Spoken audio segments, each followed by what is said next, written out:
ಏನಮ್ಮ ಬೆಳಿಗ್ಗೆ ಆದ್ರೆ ಸಾಕು ಸಕ್ಕರೆ ಹಿಡ್ಕೊಂಡ್ ಕುತ್ಕೋತಿಯಾ? ಏ ಲೋಪರ್, ಡಾಕ್ಟರ್ ಹೇಳಿಲ್ವಾ ಶುಗರ್ ಚೆಕ್ ಮಾಡು ಡೈಲಿ ಅಂತ? ಸಮಸ್ಯೆ ಖಂಡಿತ ಇದು ಬೇಕಿತ್ತ ಮಗನೇ. ಏನ್ರಿ ಮನಸ್ನಲ್ಲಿ ಏನಾದ್ರು ಸ್ವಲ್ಪ ಬೇರೆ ಹೆಣ್ಣಿನ ಚಪ್ಪಲ ಏನಾದ್ರು ಇದೆಯೇನು? ಇದೆ. ಏನಿತ್ತು? ಇತ್ತು ಯಾವುದೋ ಒಂದು ಕಾಲದಲ್ಲಿ. ಯಾವ ಕಾಲದಲ್ಲಿತ್ತು? ಅಯ್ಯೋ ಅದೆಲ್ಲ ಕಳೆದು ಹೋದ ಘಟನೆ ಈಗ ಆತಕ್ಕದೆಲ್ಲ. ಕಳೆದೋಯ್ತಂತ ಹಾಗೆಲ್ಲ ಬಿಟ್ಬಿಡ್ಬಾರ್ದು, ನಿಜ ಹೇಳಿ. ಅಯ್ಯೋ ನೆನ್ಸ್ಕೊಂಡ್ರೆ ಮನಸ್ಸಿಗೆ ಒಂಥರ ಹಿಂಸೆ ಆಗುತ್ತೆ ನನಗೆ. ಇಲ್ಲಿ ಪರವಾಗಿಲ್ಲ ಹೇಳಿ. ನೀನ್ ಬೇಜಾರ್ ಮಾಡ್ಕೋಬಾರ್ದು. ನಾನ್ ಬೇಜಾರ್ ಮಾಡ್ಕೊಳ್ಳೋದಿಲ್ಲ. ನೀನ್ ಅಳಬಾರ್ದು. ನಾನು ಅಳೋದಿಲ್ಲ. ನೀನ್ ಕೋಪ ಮಾಡ್ಕೋಬಾರ್ದು. ನಾನ್ ಕೋಪ ಮಾಡ್ಕೊಳ್ಳೋದಿಲ್ಲ. ನೀನ್ ನೊಂದ್ಕೋಬಾರ್ದು. ನಾನ್ ನನ್ಕೊಳ್ಳೋದಿಲ್ಲ. ಯಾಕೆಂದ್ರೆ ಮುಂದೆ ನಾವಿಬ್ರು ಒಬ್ರನ್ನ ಒಬ್ರು ಅರ್ತ್ಕೊಂಡ್ ಬಾಳ್ಬೇಕಾದವ್ರು. ಹೌದು, ವಿಷಯ ಹೇಳಿ. ನಿನ್ನ ಹೃದಯ ನನಗ್ ಗೊತ್ತಿರ್ಬೇಕು, ನನ್ನ ಹೃದಯ ನಿನಗ್ ಗೊತ್ತಿರ್ಬೇಕು. ಹೌದು, ವಿಷಯ ಹೇಳಿ. ನೀನ್ ಹೀಗೆ ಕಿರ್ಚ್ಕೊಂಡ್ರೆ ನಾನು ಹೇಗೆ ಹೇಳಿ? ನಾನ್ ಕಿರ್ಚ್ಕೊಳ್ಳಲ್ಲ, ವಿಷಯ ನೀನ್ ಹೇಳಿ. ಕೇಳೋ ರೀತಿ ನನ್ನ ಒಂಥರ ಭಯಪಡಿಸ್ತಾ ಇದೆ. ಭಯ ಬೇಡಿ. ಹೇಗೆ ಹೇಳಪ್ಪ ನಾನು? ಹೇಗಾದ್ರೂ ಹೇಳಿ. ಅಯ್ಯೋ ಅವಳೊಂದ್ ಮಗುನ್ ತಾಯಿ ಬೇರೆ. ಒಂದು ಮಗು ತಾಯ ಅವಳು. ಇವತ್ತಿಗೂ ನಾನಿಲ್ಲಿ ಕೂತಿರ್ಲಿ, ನಾನಿಲ್ಲಿ ನಿಂತಿರ್ಲಿ, ಕಣ್ಣು ಮುಚ್ಚಿದ್ರು ಕಣ್ಣು ಬಿಟ್ಟಿದ್ರು ಅವಳದೇ ಧ್ಯಾನ. ಅವಳು ಅವಳು ಅಂತೀರಲ್ಲ, ಯಾರವಳು? ಅವಳೇ ಅವಳೇ ಅವಳೇ ಶಾಂತ ಶಾಂತ ಶಾಂತ. ನನ್ ಶಾಂತಂದಲ್ದೆ ಇನ್ಯಾರಿಗೆ ಧ್ಯಾನ ನನ್. ಹಲೋ ಹಲೋ, ಹಾ ಹೇಳ. ಎಲ್ಲದಿ? ಹಾ ಇಲ್ಲೇ ಇದ್ದ. ಏನಾಯ್ತು? ಇವತ್ ನನ್ ಬರ್ತಡೇ ಅದ. ಬರ್ತಡೇ ಇದ್ರ ಗಿಫ್ಟ್ ತಂದ್ ಕೊಡಲ್ಲ? ಗಿಫ್ಟ್ ಬೇಕು? ಏನ್ ಬೇಕು? ನಾ ಏನ್ ಹೇಳಿದ್ರು ತಂದ್ ಕೊಡ್ತಿ? ನೀ ಏನ್ ಹೇಳಿದ್ರು ತಂದು ಕೊಡ್ತೀನಿ. ಏನ್ ಬೇಕು? ಹಂಗಾರ ನನ್ಗ್ ಚಂದ ಮಾಮನ್ ತಂದ್ ಕೊಡು.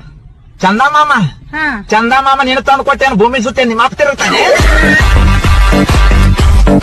ये एक ऐसा देश है जहां पर पैसों की खेती की जाती है। मुझे पता है आपको ये मजाक लग रहा होगा, पर लेकिन सच में दोस्तों ये मजाक नहीं है। वीडियो को अंत तक देखो, खुद पे खुद पता चल जाएगा, और इसका मेरे पास प्रूफ भी है। पर लेकिन अगर आप लोग इस वीडियो पर 1000 लाइक करा देते हो तो मैं अगली वीडियो में मैं आप सभी भाइयों को बताऊंगा कि आखिरकार ये कौन सा देश है। और अब तक तो आपको यकीन हो ही गया होगा, और अगर अभी भी यकीन नहीं है तो सब्सक्राइब कर लेना, अगली वीडियो आप तक पहुंच जाएगी।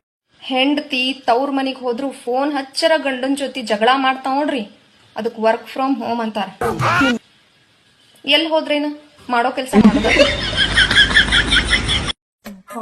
ಶಾಪಿಂಗ್ ಹೋಗ್ಬೇಕು, ಟೈಮ್ ಆಯ್ತು. ಭೋಜನ ಸ್ವಲ್ಪ ಫೋನ್ ಮಾಡ್ಬಿಟ್ಟು ಮನೆ ಹತ್ರ ಕರಿಯೋ. ಪೂಜಾ, ನನ್ನ ಹೆಂಡತಿ ಶಾಪಿಂಗ್ ಹೋಗ್ತಾಳೆ, ಬಂದ್ಬಿಡೆ ಮನೆಗೆ.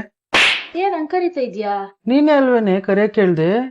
ಶಾಪಿಂಗ್ ಕರಿಯಕ್ ಹೇಳ್ದೆ, ನೀನೇ ನಾನು ಇಲ್ದೇ ಇರೋ ಟೈಮಲ್ಲಿ ಮನೆ ಕರಿಯೋ ತರ ಕರಿತಾ ಇದ್ಯಾ? ಈ ತರ ಹಿಂಸೆ ಕೊಟ್ರೆ ಜನಗಳಿಗೆ ಯಾರು ಬದುಕ್ತಾರಕ್ಕ? ರೀ ಸಾಂಬಾರ್ ಹೆಂಗೈತೆ? ಯಪ್ಪ ಯಾವನಾರ ಇದನ್ ಸಾಂಬಾರು ಅಂತ ನಾ ಒಂಚೂರು ಚೆನ್ನಾಗಿಲ್ಲ. ಹೌದಾ? ಅದ್ ನಿಮ್ಮಮ್ಮ ಮಾಡಿರೋದು. ಸರಿ, ಪಲ್ಯ ಹೆಂಗೈತೆ? ಪಲ್ಯ ಸಕ್ಕದಾಗೈತೆ. ಅದ್ ನಾನ್ ಮಾಡಿರೋದು. ನಿಮಗ್ ಸಂಬಳ ಎಷ್ಟು? ಅದೇ ಸಂಬಳ ಕಣೆ. ಇದ್ರಲ್ಲಿ 50 ರೂಪಾಯಿ ಕಮ್ಮಿ ಇದೆಯಲ್ಲ? 50 ರೂಪಾಯಿ ಖರ್ಚು ಮಾಡ್ಬಿಟ್ಟೆ, ನೀನ್ ಹೋಗಿ ರೆಡಿ ಆಗು. 50 ರೂಪಾಯಿ ಯಾವ್ದಕ್ ಖರ್ಚು ಮಾಡಿದ್ರಿ? 50 ರೂಪಾಯಿ ಯಾವ್ದಕ್ ಖರ್ಚು ಮಾಡಿದ್ರಿ ಅಂತ ಕೇಳ್ದೆ. ಹೇಳಲೇಬೇಕಾ? ಅದಕ್ಕೆ 2 ಸತಿ ಕೇಳಿದ್ದು. ಇಲ್ಲಿ ನೋಡ್ ಜಾನು, ಒಳ್ಳೆ ಮೂಡ್ನಲ್ಲಿ ಬಂದಿದ್ದೀನಿ, ಅದು ಇದು ಕೇಳಿ ನನ್ ಮೂಡ್ ಹಾಳು ಮಾಡ್ಬೇಡ, ಬೇಗ ಹೋಗಿ ರೆಡಿ ಆಗು. ಓ, ನಿಮ್ಮನ್ನೇನು ಕೇಳ್ಬಾರ್ದು, ಕೇಳಿದ್ರೆ ನಿಮ್ಗೆ ಮೂಡ್ ಔಟ್ ಆಗೋಗುತ್ತೆ ಅಲ್ಲ? ಕೇಳೋದನ್ನ ಸರಿಯಾಗಿ ಕೇಳಬೇಕು. 50 ರೂಪಾಯಿ ಖರ್ಚು ಮಾಡಿದೀನಿ ಅಂದ್ರೆ ಸುಮ್ನೆ ಇರೋದು ಬಿಟ್ಟು ಏನಾಯ್ತು ಏನಾಯ್ತು ಅಂತ 100 ಸತಿ ಕೇಳ್ತಾ ಇದೆಯಲ್ಲ. 100 ಸತಿ ಕೇಳೋವರೆಗೂ ನೀವ್ಯಾಕೆ ಬಾಯ್ ಮುಚ್ಕೊಂಡಿರ್ಬೇಕು? ಸಂಬಳನ್ ಹಾಗೆ ತಂದ್ಕೊಟ್ಟು ಖರ್ಚಿಗೆ ಬೇಕು ಅಂತ ಕೇಳಿ ತಗೊಳ್ಳೋದು ತಾನೆ.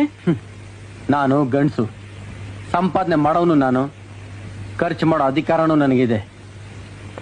ಇದನ್ನೆಲ್ಲ ನಿನ್ನ ಹತ್ರ ಹೇಳೋ ಅವಶ್ಯಕತೆ ನನಗಿಲ್ಲ. ಅವಶ್ಯಕತೆ ಇಲ್ವಾ? ಇದನ್ನೆಲ್ಲ ತಗೊಳ್ಳಿ.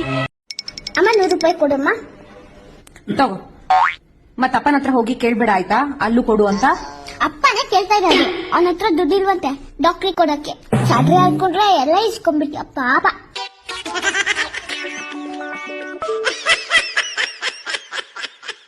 ರೀ, ನನಗೆ 100 ರೂಪಾಯಿ ದುಡ್ಡು ಸಿಕ್ತು. ಈ ನೋಟ್ ಒರಿಜಿನಲ್ ನೋಡಿ. ಸರಿ, ಒರಿಜಿನಲ್ ನೋಟ್ ಅಂತ.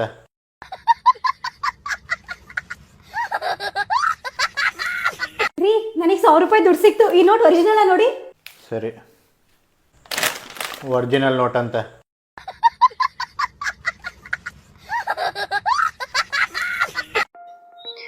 ಎಲ್ಲಾರು ಗಂಡುಗಳು ಅವ್ರವ್ರ ಹೆಂಡತಿಯಾರ್ಗೆ ಎಷ್ಟ್ ಚಂದ